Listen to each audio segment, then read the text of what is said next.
Attribute functions can be used in tables and links to automatically calculate column values.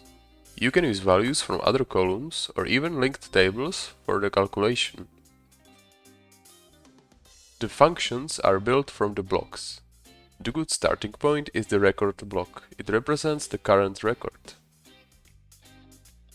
All the blocks you use for the function need to connect in some way to the encapsulating block. This block represents the result of the function. Let's look at some examples. In functions, you have access to all the attributes of the current record. To get a certain attribute of the record, connect the record block with a getter and select the attribute. To get an attribute from a linked table, first select the block representing the link, connect it to the record block, and then connect the getter.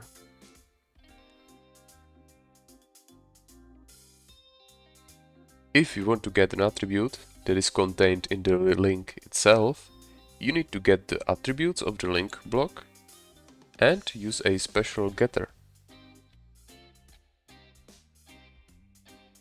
Now we have a table containing revenue and expenses for a business and we want to calculate the profit. For that we can use block from the math category.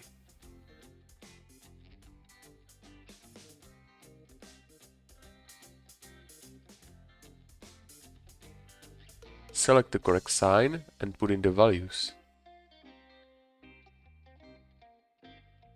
Then we just connect the blocks to the encapsulating block.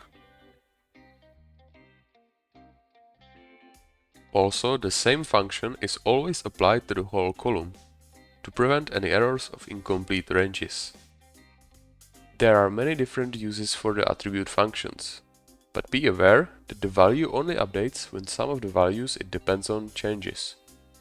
So if you want to use, for example, the current date for the calculation, you must use the timer for that, because the value will not get updated with changing date.